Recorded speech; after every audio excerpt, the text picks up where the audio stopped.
yaakaar ni da ngeen xamul wala société bi moo leen def ni ngeen mel dama yaakaar ni da ngeen a réer wala da ngeen a jëlatul temps bi ngeen am pour ut xam-xam dama yaakaar ni da ngeen a ignorant wala da ngeen a xamul dama yaakaar ni da ngeen di xeex benn combat boo xam ne kenn si gagné te ñëpp si gaañu wala da ngeen di def li leen neex dama yaakaar ni da ngeen a yaakaar ni ni ñuy doxalee moo baax wala dañoo waxul li baax tey nag sujet bi ñuy waxtaanee sujet bu critique la sujet bu sensible la sujet boo xam ne ku nekk yàgg nga ràcc jëmale sa kanam sujet boo xam ne ko ci laajoon tey muy xale wala mag góor wala jigéen mu wax a wax ba wër la xam naa yéen a ngi naan sujet boobu moom ban sujet la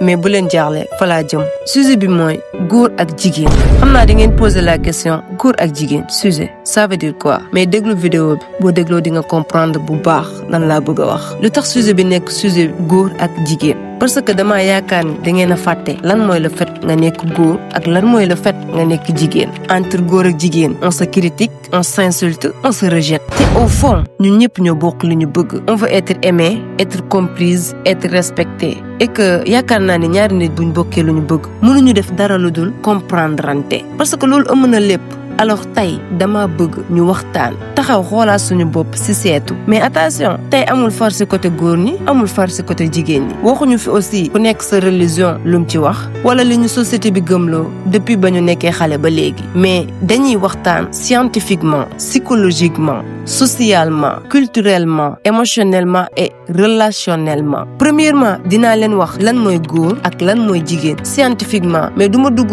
profondément ay hormones et tout parce que mën ngeen a réer bu ñu demee ba ci biir moo tax dinaa leen ko jéem a expliquer de la manière la plus simple deuxièmement dinañ fi wax lan mooy góor ak lan mooy jigéen psychologiquement yan douleur la ñuy nëbb te société bi moo ñu ko teg troisièmement lan mooy góor ak lan mooy jigéen socialement et culturellement quatrièmement lu tax ñu yegg ci fii xuloo xeex saagante léegi premièrement lan mooy góor ak lan mooy jigéen scientifiquement d'abord góor ak jigéen ay nit lañ duñu ay mala des êtres humains mais seen différence mu ngi seen juddu seen nature seen yaram ak seeni hormones d'abord nañ ñëw ci góor l'homme ñoom seen yaram mooy produire sperme mooy li leen di permettre ñuy am doom seen yaram li muy fabriquer ci testostérone moo ëpp mooy hormone bi leen di jox force ay muscles barbe c'est-à-dire sikkim mooy tax aussi seen baat yi di diis seen cerveau yi souvent dañ ko programmer pour protéger agir vite résoudre des problèmes mais ça ne veut pas dire que ñoo gën a intelligent ñu ñëw ci jigéen ñi moom yaramam dañ ko def de telle sorte que day ëmb di mën di nampal yaramam mooy fabriquer plus d'œstrogène mooy hormone bi leen di jox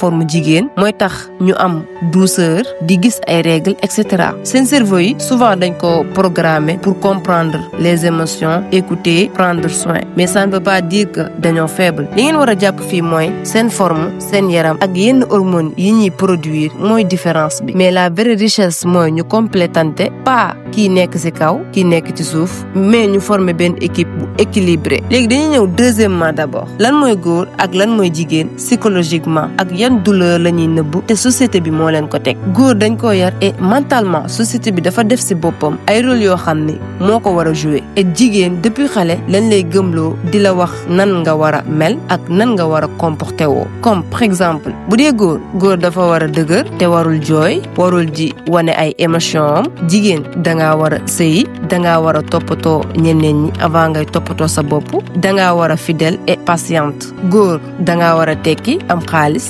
dangaa war a protéger sa famille jigéen dañ koy juger ci yaramam wala ci formam mais pas ci valeur am mooy dem ba du gëmati boppam du choisir yoonu boppam parce que société bi choisir na ko ba pare góor dangaa war a réussir wala kenn du la respecter mu màggalee loolu jàpp ci boppam que ni valeur am mu ngi dépendre ci xaalisam ak ci réussiram jigéen dafa war a xaar góor valider ko di ko xoolee toujours bëtu ko matul góor dañ kaa war a bëgg seulement ndax li mu am loolu mooy tax yenn góor yi parfois ñuy toog di laaj seen bopp kii dama bëgg wala dama bëgg ndax li ma am ñëwaat ci jigéen bu indépendante dañ lay critiquer dem ba naan la bu dee jigéen dafa indépendante mooy tax du respecter jëkkëram et tout et cetera. léegi à force góor ak jigéen di dégg mooy yi moo tax ñuy dem ba góor di développer yenn comportement yi comme dañuy bëgg à chaque fois di contrôler day ragal échouer bañ ñu koy xoolee bëtu amul jom wala yow doo réussir dañuy nëbb seen émotion dem ba day métti sax ci ñoom pour ñu am lu leen metti wala ñu am lu leen neex pour ñu exprimer ko dañuy dem ba dootuñu mën a exprimer wu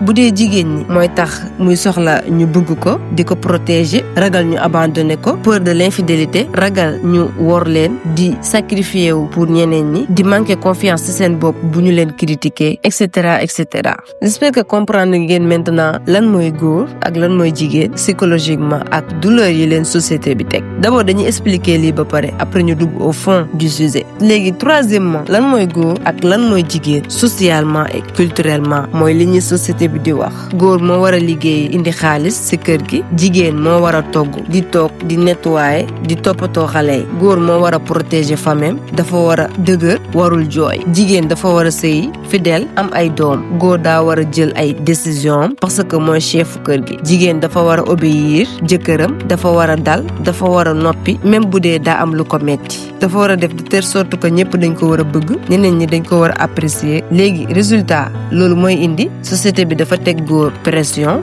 gëmloo ni ko pour mu prouver valeur am il faut que mu réussir matériellement financièrement bu ñu échoué ñu juger leen comme ku yambar wala ku ñàkk jom wala ku dul am dara sa àdduna jigéen moom ñu gëmloo ni ko balaa ngaa nekk jigéen dëgg dangaa war a sëyi léegi dama leen di wax lu tax ñu yegg si fii xuloo xeex saagante entre góor ak jigéen dañoo nekk ci société boo xam ne li ñuy wax moo ëpp li ñuy déglu li ñuy juger moo ëpp li ñuy essayer di comprendre premièrement une éducation déséquilibrée deuxièmement manque de communication réelle góor ñi dañuy waxtaan ci seen biir jigéen ñi di waxtaan ci seen biir c'est-à-dire dañuy dem ba dañuy réeroo et sans communication dañuy construire ay relations yoo xam ni malentendu ak frustration moo ko lal troisièmement les traditions mal interprétées parfois dañuy utiliser culture wala ñuy utiliser religion pour imposer yenn rôle yi sans ñu comprendre le vrai sens ñu bari dañoo yaakaar ni góor moo war a décider jigéen dangaa war a subir quatrièmement l'influence des réseaux ñu bari dañuy comparer seen vie ak li ñuy gis ci réseau yi léegi góor ñu bari dañoo bëgg a am ay jabar yu parfait jigéen ñu bari dañoo bëgg a am ay jëkkër yu riche et célèbre résultat dañuy fàtte ni la vraie vie c'est l'effort l'amour la patience pas les apparences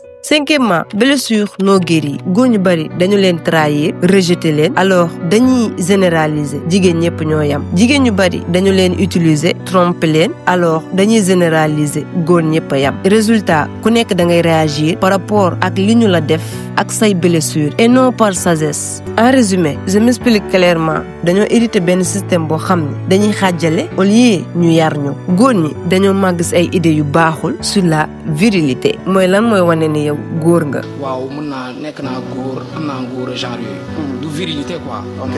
non c'est du virilité mooy def góor. voilà non c'est dans le comportement. voilà c'est di nekkin bi. voilà. jigéen ñi dañoo màgg ci ay idées yu baaxul sur l'amour léegi nag réseaux sociaux yi gën koo yokk ñëpp dañuy wax mais personne ne guérit leen laa bëgg ngeen xam ko il faut que ngeen xam ni lii du lu yomb dafa metti ci côté jigéen ñi et dafa metti ci côté góor ñi parce que parfois dañuy fàtte ni góor tamit nit kase la day yëg ay émotions parfois day am lu ko metti que ni ñoom tamit dañoo am xol parfois sax dañuy am lu leen metti mais dañ leen a jàngal le contraire que ni ñoom waruñoo exprimer seen émotion et que loolu c'est pas normal jigéen ñi tamit parfois li ñuy xaar ci ñoom dafa bari ba dañuy fàtte seen bopp te ñoom tamit am nañu vie am nañu lu ñu bëgg lenn laa bëgg ngeen xam ko waxuma ni ñu yaree baaxul non waxuma loolu mais on est une génération qui a souffert des blessures des générations précédentes mais on peut être celle qui guérit problème bi mooy kenn déglootul sa morom ku nekk am nga lay xaar ci sa morom et que comme duñu dégloonte ku nekk da ngay critiquer sa morom ku nekk da ngay wax sa morom lu ko metti ku nekk da ngay méfier wu ci sa morom alors que dëgg bi mooy newuñu ci guerre te ñun ñëpp ñoo bokk li ñu bëgg encore une fois on veut être aimé comprise et respecté et si on arrêtait cette guerre inutile entre les hommes et les femmes et si au lieu